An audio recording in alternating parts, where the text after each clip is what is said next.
Welcome to the Transformative Principal podcast, where we learn how to be an amazing educational leader. I am your host, Jethro Jones. Are you ready to be a transformative principal?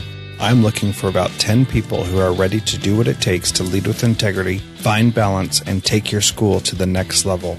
If you're looking to improve your leadership in a measurable way, go to transformativeprincipal.org/mastermind to see if you qualify to join a group of like-minded people who are ready to be the best principals in the country. Welcome to Transformative Principal. I'm continuing my interview with James Sturtevant. Thanks so much for listening. We're going to talk a little bit about storytelling and about flipping your classroom. I hope you enjoy this, and please take a moment to share it with your friends. Really cool news. Last month, we hit 10,000 downloads in September, so that's pretty amazing. Thank you so much to everybody who's listening and sharing this. That's incredibly awesome for me, and I know that it's reaching a lot of people and helping a lot of people, so thank you so much. And if you've got anybody that you think I should interview, feel free to drop me a line at Jethro Jones on Twitter. I'd love to talk with anybody you think I should, so thank you so much. So let's talk a little bit about storytelling, because stories are so powerful, and I'm sure you use a lot of stories in social studies, but talk a little bit about why stories are so powerful, and then how you can get better as a storyteller to use stories as a teacher. Well, you don't always have to be the storyteller. You can empower the kids to be storytellers as well. But let me back up a little bit. Have you heard of an author called Daniel Pink? Yes. Daniel Pink is a Columbus, Ohio guy like me. And when I first decided to write a book about 5 years ago, I went and talked to my superintendent, and she encouraged me to read this book by Daniel Pink called A Whole New Mind, which you may or may not have heard of. But the whole point of his book was that I always get these two confused. The right side of your brain is the conceptual side, and that's going to be the star of the future. And to prove this, what he did was told two stories. One story was about this guy called Garry Kasparov, who was a Russian chess champion who took on this IBM computer and lost. So this was this big, it was kind of like, oh, geez, I'm trying to think. What was John Henry, the steel driving man. It's this concept of this valiant mortal taking on technology and seeing if they could win. And the guy from Russia, the chess champion, got beat. Yep. So that was this amazing story in the beginning of the book about this tension between man and technology. And then there's this other story that was pretty fact-based and pretty dry. So, I didn't know why when I was reading through this stuff that he was going through this. Then later on in the book, he challenges the reader to recall things from the two stories. And the fact-based one I couldn't remember. Everything about the Garry Kasparov story, everything I could remember, the whole thing. And he used that as an example to show you stories are the way we learn. It was just this powerful eureka moment for me. And I've always considered myself a good storyteller, but I never understood the power of the teaching power of those stories until I read that passage. And so I'm a passionate person about stories. I think that they should be used constantly in instruction. I think students should tell one another stories as well. I think they can be used in every subject. It is a great hook. Yeah, and that was my question, is how do we involve stories as hooks in other content areas? Well, I think that if you're teaching about science, if you're teaching about the atomic bomb, you talk about the Manhattan Project. If you're teaching about biology, you talk about how penicillin was found. You tell those human interest stories, and that's what makes things relevant. Otherwise, it's just stuff. Yeah, until you find a way for that person to relate to it, it's just stuff, and goes back to the idea of relationships and kids actually being engaged in why they need to learn it.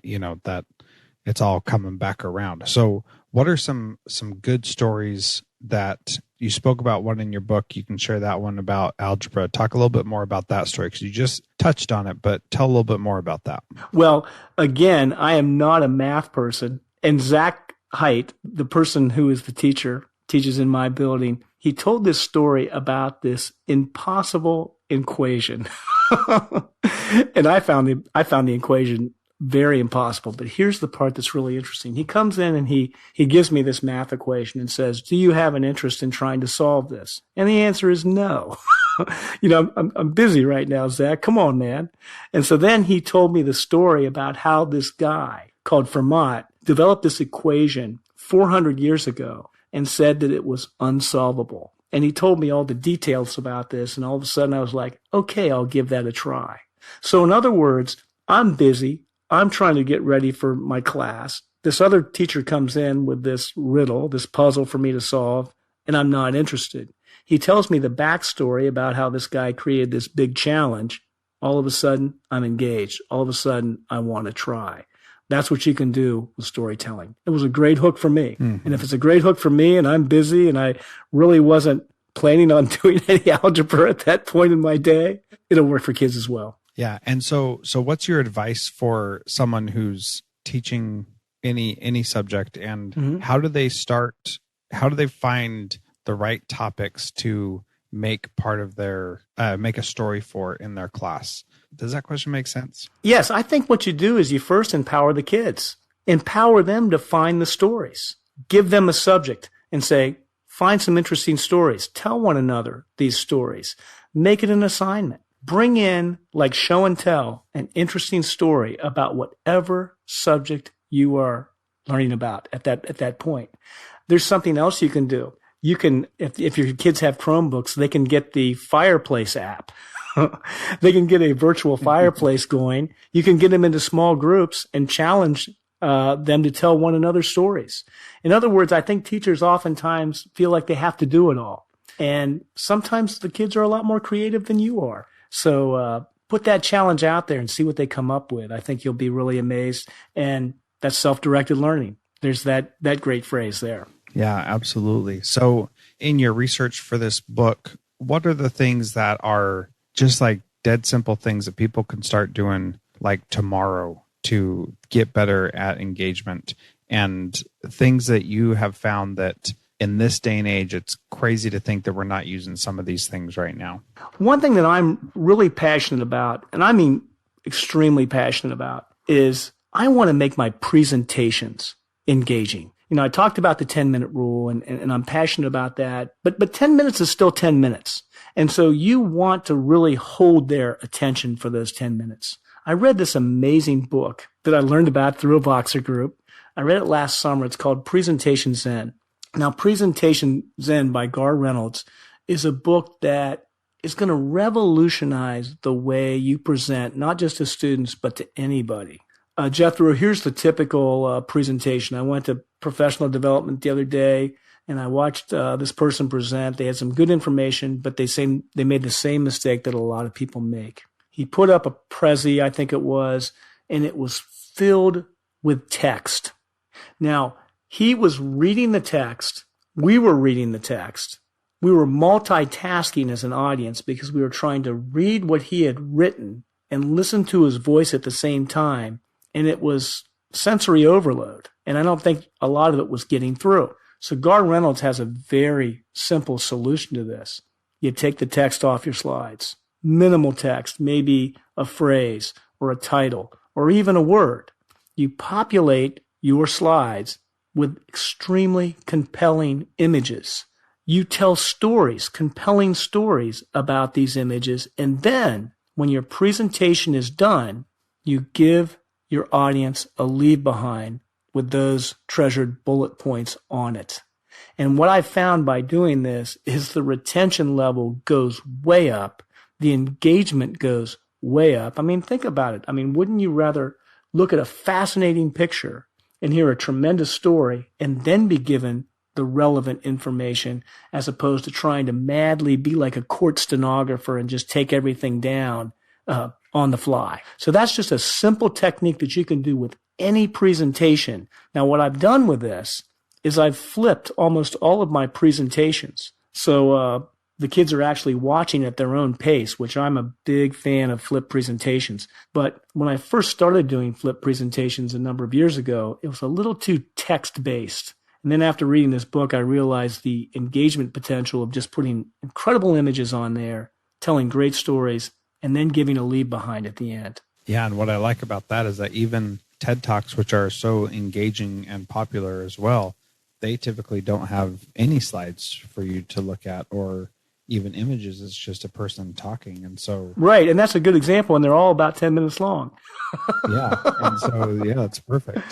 So when it comes to doing that presentation, I think you've inspired me. I've got a presentation coming up in a couple of weeks at a conference, and I had a plan. I think I'm going to change it now because I think that's how I want to communicate. So you've inspired me and challenged me to, take my own medicine, that I'm asking you how to do things, and I'm going to actually follow through on that. So, well, that's great, Jethro. And if I can point you towards one thing, if you listen to episode 10 of the Hacking Engagement podcast, which ironically is about 10 minutes long, it's all on this right here, man. It's this concept of, and it's so interesting that you say that, because I've presented too, and I've had more than one person come up and comment on the lack of text on my slides and how interesting they thought that was and how they were going to try that for their next presentation. Yeah, well, it's certainly powerful. And when you're doing the flipped model and they're watching it at their own pace, then they don't have to watch it as intently, but they are getting that auditory experience of hearing you tell a story, which is probably pretty powerful for them. I was amazed when I started flipping my presentations. I mean, I flip all of them. I do not stand in front of my students and give academic lectures. I tell stories. I give instructions. We bond. We do that stuff. But when it comes to actually delivering content through a presentation, in my class, it's all flipped. And if somebody would have told me 3 or 4 years ago that I would be flipping all my presentations, I would have thought that was ridiculous. I just came to the conclusion that that's the way these kids gather information. When you look at them in their free time, they're almost always looking at YouTube videos. It's what they do. So there was a point, I don't really know when this was, when I thought, this is kind of the way it's going. Maybe I should give it a try. As soon as I started doing it, I was amazed at how much more engaged students were when they had the control of watching it at their own pace. And, kids shoot you straight. If something doesn't work, they'll tell you. If something does work, they'll tell you. I had students that were very complimentary immediately when it came to flipping my presentations. I wasn't anticipating that. That was a wonderful development. Well, what do you think it was that made them so beneficial? I think that they love the control of watching at their own pace. They can take breaks. If you're watching Sturtevant's presentation, it's on minute 8 and you got to go to the bathroom, you get up and go to the bathroom, you get something to eat, you come back to it. There's something they didn't understand, you rewind it. If there's something that they don't understand after rewinding it, they can write down the question and ask you the next day. When they're in class, you're doing more active hands-on stuff. It is, quite frankly, the most impactful change that I have made in instruction in my career, and I will never go back to the old way. And like I said, I consider myself an engaging presenter. But when I was presenting 4 or 5 years ago, I didn't feel like I was holding them as well as I used to. Yeah. And, as you said earlier, you probably weren't, because of the different ways that they're interacting and their shorter attention spans. I mean, that's just the reality of the world that we live in. When in Rome, my man. And one thing that I'm big on with my podcast is I like to have student voices. Mm-hmm. And I had a student voice come on and talk about her experience with my flip presentations. And she had some criticisms that were very legitimate, but overall she was massive thumbs up. Probably wouldn't have had her on otherwise. Yeah. Yeah, I noticed you're not pulling the kid who's like never watching those. And this sucks. Yeah. I think I would have published that episode. Yeah. It would have been like, cool, thanks for the feedback, buddy. Delete. Yeah. Yeah. So, okay. So we're getting close to end of the time here, and I appreciate you're taking the time to chat with me. I got about 1 million more questions, but no problem. The last question I ask is, what's one thing that someone can do starting today to be a transformative leader or transformative teacher like you? I think that you just have to check your ego, man. I mean, I'm telling you right now, when I check my ego and learn from other people, I'm so much better off. I'll tell you a quick story about one of the most powerful experiences I had as a teacher happened very early on. And it dealt with my ego having to be corralled and me shutting up and listening for a change. So I'm a social studies guy. I'm teaching this class, and this was back when I was young and absolutely filled with testosterone. I'm just, going a million miles an hour. And a controversial subject came up in my class. And I did something I would never do today. I expressed an opinion on this controversial subject. And I knew my students, and I knew that 90% of these kids were going to be totally on board with what I was saying. And, I could see a lot of nodding heads, and I felt like Julius Caesar. I had all these people with me. I just feel them like saying, "Go, Mr. Sturtevant, we're with you." So the bell rings and they all go filing out, and I just felt incredible exhilaration. I turned to leave for lunch, and there was a young woman standing there, and she wanted to talk to me, and she looked kind of upset. So I engaged her, and I was like, "What's wrong?" And she goes, "Mr. Sturtevant, you need to be careful expressing your views to us. And most people in here agree with you, but I'm not one of them. And I don't feel comfortable with you pushing your views that much." Well, I was, young guy, and I was still a little full of myself. And so I felt compelled to try to argue a little bit more about why I was right. Jethro, she leaves to go to lunch. And within 5 seconds after she walks out that door, I get this incredible sinking feeling, because I knew that she was absolutely right and I was absolutely wrong. So the next day, the kids file in, and I made a big deal out of her, talking about how she called me out and how brilliant she is and how much I appreciate what she did and how I'm going to be careful about not doing that in the future. And so she felt really good, and, we made up, and I thanked her and all that stuff. But I never did that again. And I never would do it again. And I was just young and kind of full of it and should have known better, but I didn't. And so that's a classic example of, you can learn so much if you just drop your ego out of the picture. I got teacher colleagues in my building that are younger than my children now. I learn so much from those people all the time. I learn a lot from my students. My students are a lot smarter than I am. I learn tremendous amounts from them. So if you can just, reduce your anxiety about, I don't know, not feeling relevant or whatever, and just put your ego aside and learn from the people around you, you're going to do great. Yeah, absolutely. That is so powerful. In working with teachers and students, the thing that I want to hear the most from them when I have to call them out on bad behavior is, "Oh, is that how it appears? That wasn't my intention. I'm sorry. Mm-hmm. Let's try this again." Yeah. And, kudos to that girl for having the courage to talk to you like that, because that's pretty amazing. Yeah. But yeah, kudos to you for it appropriately. I did the math, and I think that girl would be pushing 50 now.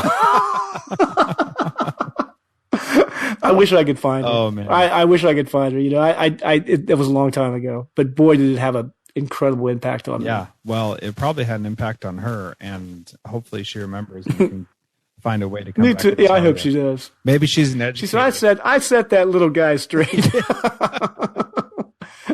I hope she does. Yeah. Oh man, well, thank you so much for your time, and the links to your books are in the show notes and to your podcast. So is there anything else that you want to share, how to get in touch with you and how to learn more from you? No, I'll tell you what, if you email me, I'll email you back. I really enjoy interacting with colleagues, and I'm one of these guys, I've had no interest in becoming an administrator. I love the classroom. I've been there for a long time. I could retire in 1 week, Jethro, but I don't see myself doing that. I'm having too much fun. Yeah, that's pretty awesome. Well, thank you again so much. And it's been awesome talking with you. And I love listening to your podcast. So make sure you check out the Hacking Engagement podcast and get his book as well. Thanks so much, James. Take care, my friend. That was a great interview with James Sturtevant. I'm really glad we had a chance to talk to him. He does have a great voice and a great ability to tell good, powerful stories. So obviously that's something that he has honed from his 32 years in the classroom and really grateful for him taking the time to chat with me. If you would like to, please go to the show notes at transformativeprincipal.org, and you can get links to his books and the other books that he talked about. You can get those there. Thank you so much for listening, and if you wouldn't mind, please leave a rating or review in iTunes and share this with other leaders who want to help lead fantastic schools. Transformative Principal is a proud member of the Education Podcast Network. Podcasts for educators by educators. Visit edupodcastnetwork.com for more great podcasts.